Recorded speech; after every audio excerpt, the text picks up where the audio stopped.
Hello दोस्तों, मैं इंद्रेश अपने YouTube channel Indresh GS classes में आप सभी का स्वागत करता हूं। दोस्तों, हम लोग ईवीएस की क्लास क्या कर रहे हैं, कंटिन्यू कर रहे हैं। यह हमारा जो किसमें यह हमारा जो सीटेट के लिए जो है ये सीटेट का क्या है, पीवाईक्यू है। तो सीटेट वालों, आप लोग जितना हो सके वीडियो को शेयर करिए, चैनल को सब्सक्राइब करिए। जिस तरह से अपना आप लोग सपोर्ट और प्यार बनाए हुए हैं उसी तरह से बनाए रखिए, ठीक है। अभी मेरी साइंस की क्लास चल रही थी तो उसमें हम लोगों ने क्या है, बीमारियों के बारे में भी पढ़ाया, मैंने सारी चीज़ें पढ़ाया। तो आप लोग उस वीडियो को सपोर्ट नहीं करेंगे। क्यों नहीं करेंगे? क्योंकि वो टॉपिक वाइज है भाई। आपको बस क्वेश्चन क्वेश्चन चाहिए। थियरी कराओ, कोई फ़र्क नहीं पड़ता किसी को।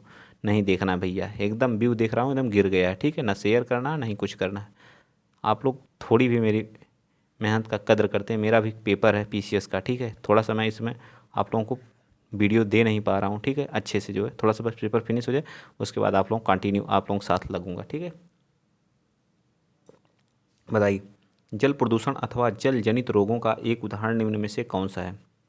मतलब जो जल प्रदूषण एवं जल जनित मतलब जल के द्वारा होता है, उसमें इसमें से कौन सा है? अतिसार एक क्या है, अतिसार जो हमारा होता है एक जल जनित मतलब जल के द्वारा क्या होता है, यह रोग होता है, ठीक है। जल से दूषित होने वाला रोग है, ठीक। तो राइट आंसर इसका क्या आ जाएगा, सी पार्ट आ जाएगा, ठीक। नेक्स्ट चलते हैं, क्वेश्चन नंबर आप बताएंगे कौन सा। ये हमारे जो सभी किसके हैं, ये सभी क्वेश्चन सीटेट के हैं, ठीक है। बड़े बड़े क्वेश्चन इसमें पूछे जाते हैं। पर्यावरण शिक्षा का क्या उद्देश्य होता है? जो हमारा पर्यावरणीय शिक्षा, इसका उद्देश्य क्या होता है? पर्यावरण की सुरक्षा तथा संरक्षण, पर्यावरण के संसाधनों का अधिकतम उपयोग, पर्यावरण के संसाधनों का न्यूनतम उपयोग, इनमें से कोई नहीं। बताइए, तो इसका राइट आंसर क्या है, पर्यावरण की सुरक्षा एवं संरक्षण। देखिए कितने आसान आसान क्वेश्चन है, आराम से आप इसको कर ले जाएंगे, इसमें क्या कोई बताएगा। चलिए नेक्स्ट चलते हैं फटाफट, क्वेश्चन नंबर 63। थोड़ा तेज चला जाएगा, ठीक है। अब ये नहीं है कि मतलब सर सोलो चलिए तेज चलिए। आप लोग इतना इतना प्रैक्टिस में करा चुके हैं, 140 वीडियो, वहाँ से आप प्रैक्टिस करिए। जो थोड़ा फास्ट चला जाएगा तभी तो कवर होगा। कितना स्लो चला जाएगा भाई? आप लोग इतने दिन से पढ़ रहे हैं, आप लोग पुराने स्टूडेंट हैं, ठीक है। पर्यावरण जागरूकता को बढ़ावा देने के उद्देश्य से निम्न में से कौन सी प्रतियोगिता का आयोजन किया जाता है? बताइए, जो पर्यावरण जागरूकता को बढ़ावा देने के उद्देश्य से निम्न में से कौन सी प्रतियोगिता का, ग्रीन ओलंपियाड करते हैं, वन महोत्सव करते हैं, पर्यावरण संबंधी प्रदर्शनी करते हैं, या डी पार्ट जो है पर्यावरण दिवस समारोह करते हैं? बताइए 63 का। तो क्या करते हैं इसमें, तो इसमें हम लोग क्या करते हैं, पर्यावरण जागरूकता को बढ़ावा देने के लिए ग्रीन फील्ड ओलंपियाड करते हैं। तो ये पार्ट हमारा इसका क्या आ जाएगा, राइट आ जाएगा। इसका आयोजन कौन करता है? टेरी करता है, TERI, ठीक है, TERI, जिसका फुल फॉर्म होता है द एनर्जी। इसका क्या होता है, DENERGY, ठीक, EN होगा, ठीक है, ENERGY, the energy and resource. And R का मतलब क्या होता है, रिसोर्स। एंड आई का मतलब क्या होता है, institute, the energy and resource institute, ठीक, ए करता है, ठीक, याद रहेगा ना, टेरी करता है, ठीक। तो इसका राइट आंसर ए पार्ट हो जाएगा। चलिए 64 बताइए, निम्नलिखित में से कौन सा दिवस पर्यावरण दिवस मनाया, मतलब किस दिन पर्यावरण दिवस मनाया जाता है? तो 5 जून को पर्यावरण दिवस के रूप में मनाया जाता है, ठीक है। और हमारा क्यों मनाया जाता है? क्योंकि इसी दिन UNEP जो हमारा यूनाइटेड नेशन इन्वायरमेंट प्रोग्राम है, इसकी स्थापना 5 जून 1972 को हुई थी। 5 जून 1972 को हुई थी, ठीक है। और पहली बार या जो 5 जून 1974 को पहली बार मनाया गया था, ठीक है, ये भी याद रखिएगा। जिसका UNEP का हेडक्वार्टर कहाँ है? तो नैरोबी केन्या में, ये भी याद रखना है। चलिए आ जाइए क्वेश्चन नंबर 65, ठीक। स्कूलों में पर्यावरण के प्रति जागरूकता लाने हेतु छात्रों की मानसिकता में बदलाव लाने में कौन सी रणनीति कारगर सिद्ध होती है?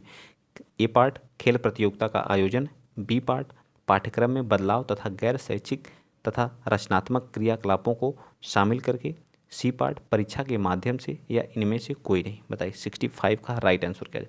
पाठ्यक्रम, ये क्या कर रहा है, बी पार्ट हमारा सही हो जाएगा। पाठ्यक्रम में बदलाव तथा गैर शैक्षिक तथा रचनात्मक क्रियाकलापों को शामिल, ठीक है। तो इस तरह के जब पाठ्यक्रम में बदलाव करेंगे, गैर शैक्षिक तथा रचनात्मक क्रियाकलापों को शामिल करेंगे, तो इससे क्या होगा, स्कूलों में पर्यावरण के प्रति जागरूकता लाने के लिए छात्रों में एक मानसिक बदलाव लाया जाता है, ठीक है। तो बी पार्ट क्या हो जाएगा, बिल्कुल सत्य। नेक्स्ट चलेंगे क्वेश्चन नंबर 66। 66 देखिए क्या कहा है कि भारतीय संविधान द्वारा उपलब्ध किए गए मूलभूत अधिकारों का मुख्य उद्देश्य क्या है? जो भारतीय संविधान द्वारा उपलब्ध किए गए मूलभूत अधिकारों का मुख्य उद्देश्य क्या है? बताइए 66 का। तो 66 कह रहा है, क्या इसका राइट हो जाएगा? तो बच्चों का सर्वांगीण विकास, पुरुषों का सर्वांगीण विकास, महिला सशक्तिकरण, नागरिकों के व्यक्तित्व का सर्वांगीण विकास। बताइए 66 का। तो इसका क्या हो जाएगा, नागरिकों के व्यक्तित्व का सर्वांगीण विकास। संविधान द्वारा उपलब्ध किए गए मूलभूत अधिकारों का उद्देश्य क्या होता है? नागरिकों के व्यक्तित्व का, ना कि सिर्फ पुरुषों का, महिलाओं का, सबका, बच्चों का, सबका विकास हो, ठीक है। नागरिक में सभी लोग आ जाते हैं, ठीक। चलिए आगे चलते हैं। नेक्स्ट क्वेश्चन नंबर 67 बताएंगे, सामाजिक विज्ञान में कौन सा आयाम विषय शामिल नहीं है, मतलब सामाजिक विज्ञान में कौन कौन से सब्जेक्ट शामिल है। इसमें क्या क्या आता है, हमारा इतिहास तो आता ही है, ठीक, सामाजिक विज्ञान में इतिहास आता है, भूगोल भी आता है, ठीक है, भूगोल भी आता है, राजनीतिक विज्ञान भी आता है। क्या इसमें शामिल नहीं है, तो हमारा व्यावसायिक शिक्षा इसमें क्या होती है, शामिल नहीं होती। डी पार्ट क्या हो जाएगा, बिल्कुल सत्य हो जाएगा। ठीक, नेक्स्ट चलिए क्वेश्चन नंबर आप बताएंगे 68 क्या करा, अंकों के आधार पर किस पाठ्यक्रम विषय वस्तु की परीक्षा नहीं की जा सकती है, योगा की, स्वास्थ्य की, संगीत की, या उपर्युक्त में से सभी की। अंक के आधार पर, मतलब पाठ्यक्रम विषय वस्तु की परीक्षा नहीं की जा, अंक के आधार पर। बताइए क्वेश्चन नंबर आप बताएंगे 68। तो 68 का राइट आंसर क्या आ जाएगा, उपर्युक्त में से सभी। अंक के आधार पर आप स्वास्थ्य की कर सकते हैं, स्वास्थ्य की जांच के आधार पर ही की जा सकती है। संगीत का जब तक आप संगीत सुनाएंगे नहीं तब तक नहीं, योगा जब तक करके नहीं दिखाएंगे तब तक नहीं पता चलेगा। ठीक है, ठीक, समझ में आ गया। चलिए आगे चलते हैं, क्वेश्चन नंबर 69 करा कि इनमें से कौन सा पर्यावरण समस्या नहीं है। बताइए, जल का विनाश, जल का विनाश क्या है, पर्यावरण के लिए समस्या है। जल का संरक्षण, वनों की कटाई है, भूमि अपरदन, भूमि का अपरदन या क्षरण होगा तब भी, लेकिन जल का अगर संरक्षण करेंगे तो यह हमारे पर्यावरण के लिए समस्या नहीं है। ठीक है, तो राइट आंसर क्या आ जाएगा, इसका बी पार्ट बिल्कुल सत्य हो जाएगा। ठीक, चलिए आगे चलते हैं, क्वेश्चन नंबर 70 बताइए, करा कि इनमें से कौन सा बंदरगाह पूर्वी तट पर सबसे गहरा, भूमिवर्ती, चारों ओर से भूमि से घिरा, पूर्ण रूप से सुरक्षित बंदरगाह, मतलब किस पर है। तो ये हमारा क्या गया, भारत का मैप में छोटू सा का क्या बना दे रहा हूँ, भारत का मैप। ये हमारा कौन सा तट होता है, तो पश्चिमी होता है। ठीक, कौन सा होता है, पश्चिमी होता है। ठीक, पश्चिमी तट इसको, और इसको क्या, इस साइड को क्या बोलते हैं, पूर्वी तट बोलते हैं। ये पूर्वी तट की बात कर रहा है। ठीक है, तो यहाँ पे हमारा क्या क्या था, पारादीप हमारा कहाँ पे पड़ता है, उड़ीसा में पड़ता है। चेन्नई हमारा कहाँ पे पड़ता है, तमिलनाडु में। तूतीकोरिन कहाँ पड़ता है, ये भी हमारा तमिलनाडु में। और विशाखापत्तनम हमारा आंध्र प्रदेश में। तो कह रहा सब पूर्वी तट का सबसे गहरा बंदरगाह, तो सबसे गहरा बंदरगाह जो पूर्वी तट का कौन सा है, तो यह हमारा जो कौन सा है, विशाखापत्तनम है। कौन सा है, विशाखापत्तनम बंदरगाह भारत का पूर्वी तट का सबसे गहरा बंदरगाह। तो इसका राइट आंसर क्या आ जाएगा, डी पार्ट बिल्कुल सत्य आ जाएगा। 70 का क्या होगा, डी पार्ट सबसे सत्य होगा। ठीक है, याद रहेगा ना। चलें आगे, चलिए चलते हैं नेक्स्ट, अगला क्वेश्चन, क्वेश्चन नंबर 71 बताइए, इनमें से कौन सी गैस, इनमें से कौन सी गैस ग्रीन हाउस गैस के लिए सबसे ज़्यादा उत्तरदायी हो, मतलब ग्रीन हाउस इफेक्ट के लिए सबसे ज़्यादा उत्तरदायी है। तो कौन सी गैस है, 71 का बताइए। तो carbon dioxide, hydrogen, nitrogen, oxygen. तो क्या है, कार्बन डाइऑक्साइड है। ठीक, क्या है, कार्बन डाइऑक्साइड है। ठीक है, याद रहेगा, बी पार्ट बिल्कुल सत्य। नेक्स्ट 72, इनमें से कौन सा जल प्रदूषण का स्रोत नहीं है। बताइए, औद्योगिक अवशिष्ट कचरा, रेडियो धर्मिक कचरा, कृषि जनित कचरा अवशिष्ट, या फिर जो खनन अवशिष्ट। मतलब इनमें से कौन सा जल प्रदूषण के लिए नहीं है, अवशिष्ट, मतलब औद्योगिक जो कंपनियों से आते हैं कचरा, वो तो होते ही हैं जल के लिए। ठीक है, नदियों में फेंक दिए जाते हैं। रेडियो धर्मी, या फिर कृषि जनित कचरा अवशिष्ट, या खनन, खनन से जो अवशिष्ट होते हैं खाद्यान्नों से, या वो तो बताइए। तो खनन वाला जो होता है यह हमारे लिए क्या होता है, कृषि से जल प्रदूषण के लिए क्या होते हैं, ये संबंधित। खनन अवशिष्ट जल प्रदूषण का स्रोत नहीं है, जबकि अन्य सभी क्या हमारे इसी के मुख्य स्रोत हैं। ठीक, चलें आगे, चलिए नेक्स्ट चलते हैं, क्वेश्चन नंबर 73 बताइए, भारत में बाढ़ संबंधी चेतावनी जारी करता है, मतलब भारत में जो है बाढ़ संबंधी चेतावनी कौन जारी करता है, केंद्रीय जल आयोग, सिंचाई एवं बाढ़ नियंत्रण विभाग, जल संसाधन विभाग, या उपर्युक्त में से सभी। 73 का, तो 73 का जो है भारत में बाढ़ संबंधी जो नियंत्रण है वह कौन जारी करता है, तो यह हमारा जो सिंचाई एवं बाढ़ नियंत्रण विभाग। कौन करता है, सिंचाई एवं बाढ़ नियंत्रण विभाग करता है। ठीक, चलिए ग्राम पंचायतों का कार्य क्या होता है, 74 भी बता दीजिए यहीं पे। तो ग्राम पंचायतों का जल संसाधन का रख रखाव, स्कूलों का निर्माण, बीपीएल एवं लाभार्थियों की सूची तैयार करना। तो इसका राइट आंसर आ जाएगा बीपीएल के सभी करता है, जल संसाधन का रख रखाव, स्कूलों का निर्माण, बीपीएल, लाभार्थियों की सूची जारी करना, सामाजिक योजनाओं को ग्राम स्तर पर लागू करना। इस सभी कार्य क्या होते हैं ग्राम स्तर के। किस आर्टिकल में दिया गया, तो आर्टिकल 40 में। ठीक है, आर्टिकल 40 में, ये भी रखिएगा डीपीएसपी में। ठीक, क्वेश्चन नंबर 75 बता दीजिए, पर्यावरण जो होता हमारा, पर्यावरण अपघटन के कारण उत्पन्न होने वाले परिणामी खतरों में शामिल है भूस्खलन, बाढ़ एवं सूखा, वनों की अग्नि अग्नि दुर्घटना, या उपर्युक्त में से सभी। बताइए 75 का, तो 75 का राइट आंसर क्या जाएगा, बी, बाढ़ एवं सूखा। पर्यावरण अपघटन के कारण होने वाले परिणामी खतरों में शामिल क्या है, बाढ़ एवं सूखा। क्वेश्चन नंबर 76 बताइए, निम्न में से कौन सा राज्य इंदिरा गांधी नहर परियोजना से लाभान्वित हुआ है, इसकी बात करते हैं। इंदिरा गांधी जो भारत की सबसे सबसे लंबी नदी है, नदी कह रहा हूँ, सबसे लंबी नहर है, ठीक है, इंदिरा गांधी परियोजना, जो कहाँ, सतलुज नदी जो हमारी है उस पर बनी, वहाँ से क्या करी, इंदिरा बैराज से क्या हो, बैराज से क्या हुई, निकली हुई है, ठीक है। ये भी चीज़ आपको क्या होनी चाहिए, याद होनी चाहिए, ठीक है।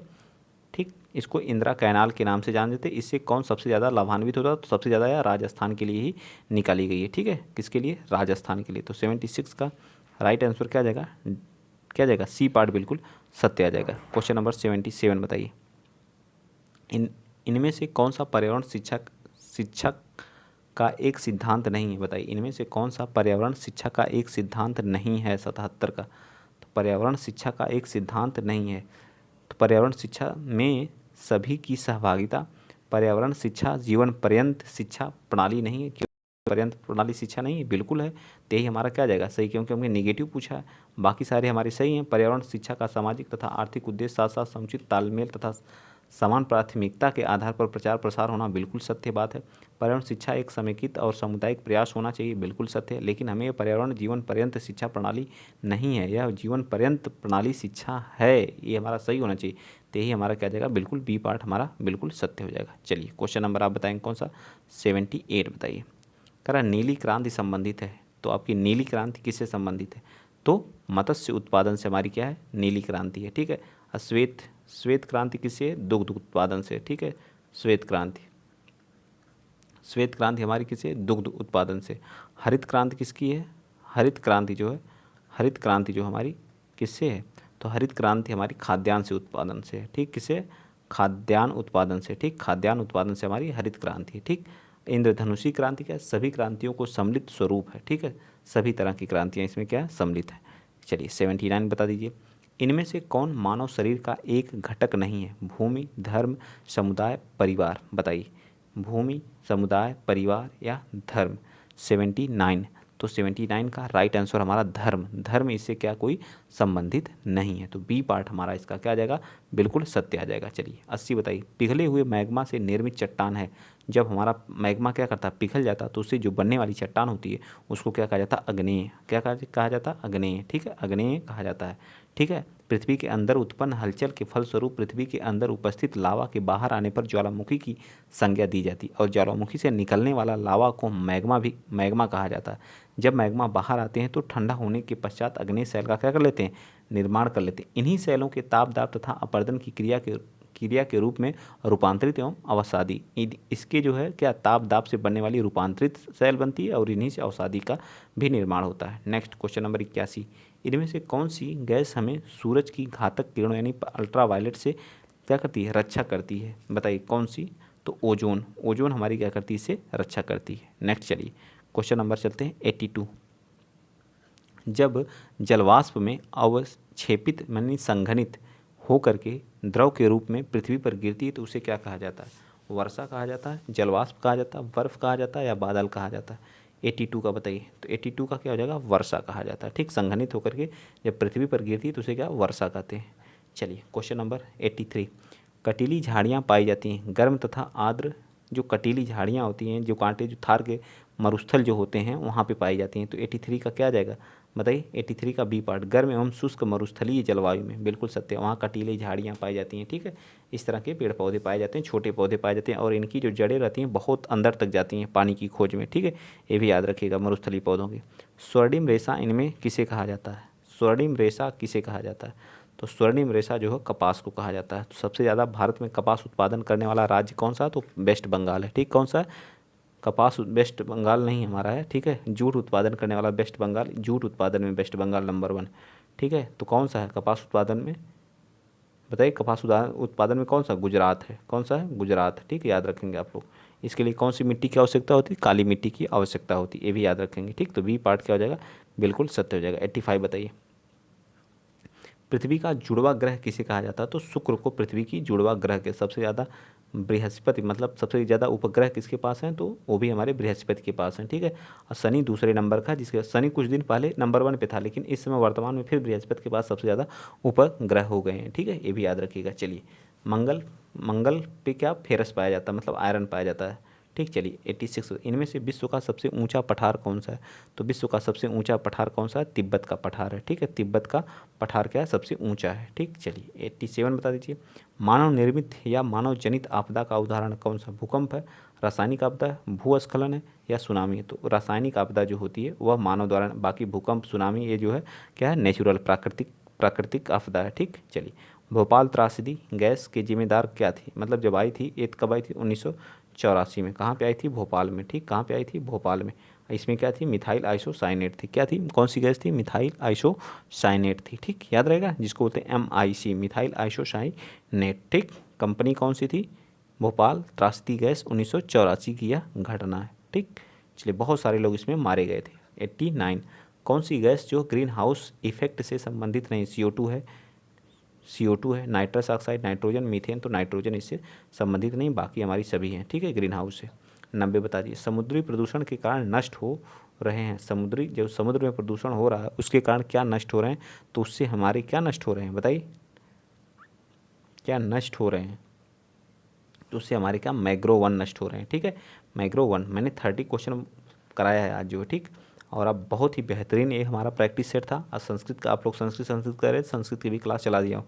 कम से कम 10 प्रैक्टिस सेट तो करा ही दूंगा आप लोगों के लिए, ताकि आप लोग ये ना कहें कि हाँ सर ने नहीं कराया। ठीक है, प्रैक्टिस सेट तो कराऊंगा ही। ठीक, तो अगर वीडियो अच्छा लगा तो शेयर कर दीजिएगा, चैनल को सब्सक्राइब कर लीजिएगा। जिस तरह से प्यार और सपोर्ट अपना बनाए हैं इसी तरह से बनाए रखिए। कंटिन्यू आप लोगों को क्लास मिल रही। थोड़ा सा मैं भी बिजी हूँ, मेरा भी पेपर है PCS का, तो थोड़ी सी दिक्कत हो रही, तो आप लोग थोड़ा 2-4 दिन की बात है, एडजस्ट कर लीजिए। ठीक है, तो आज के लिए इतना ही। जय हिंद, जय भारत।